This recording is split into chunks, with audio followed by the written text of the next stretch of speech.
Bonsoir Patricia Navarro. Vous nous le confirmez, on le devine derrière vous, le secteur du tourisme d'affaires reprend des couleurs à Monaco. Oui, le voyage d'affaires reprend des couleurs et les acteurs de l'événementiel sont très heureux de voir des congressistes contents d'être à Monaco avec le sourire et de se retrouver en présentiel.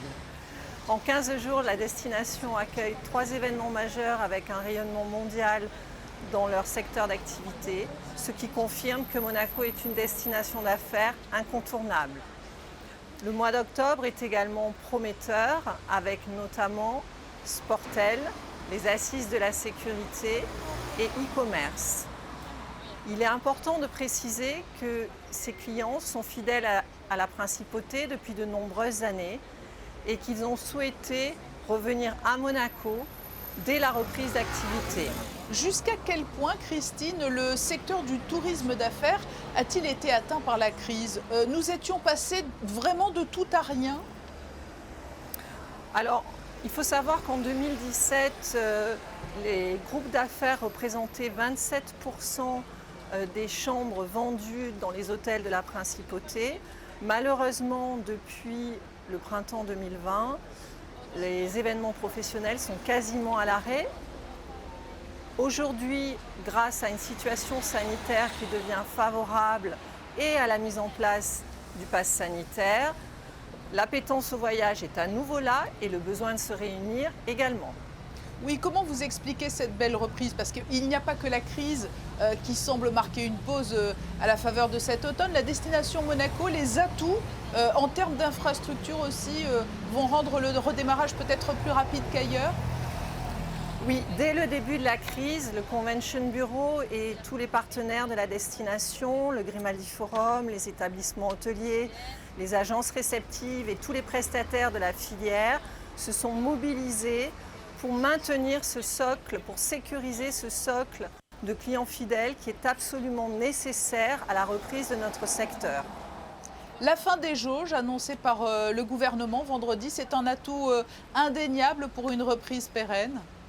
En effet, Patricia, l'assouplissement des mesures sanitaires annoncées vendredi est très encourageant car dans le contexte actuel, la concurrence est particulièrement accrue en période de reprise d'activité.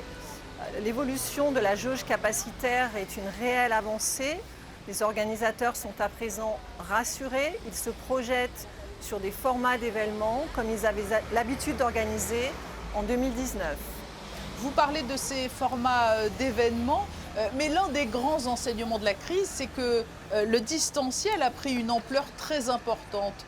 Est-ce que cela ne risque pas de devenir la norme et de rendre peut-être plus difficile la reprise des congrès tels qu'ils étaient avant, par exemple en 2019 ?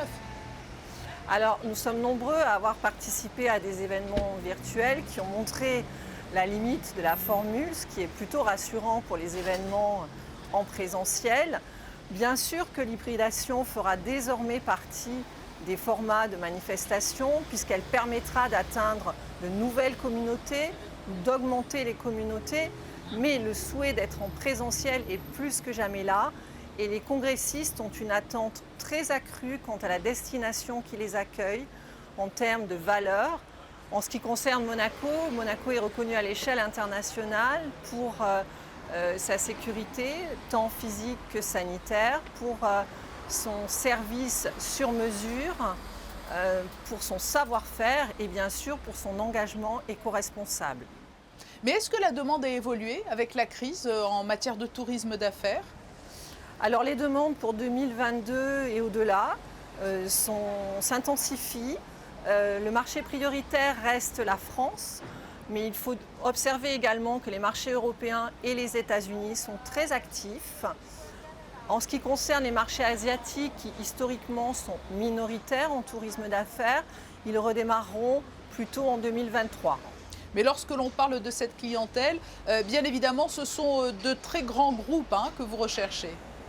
Nous recherchons des très grands groupes, nous recherchons des associations internationales. Nous continuons à prospecter les secteurs porteurs pour Monaco, l'innovation, l'IT, le médical, toutes les valeurs structurantes de notre destination. Christine Barabino, responsable du Convention Bureau de la direction du tourisme et des congrès. Merci pour cet éclairage sur la reprise dans le domaine du tourisme d'affaires. Merci Patricia Navarro.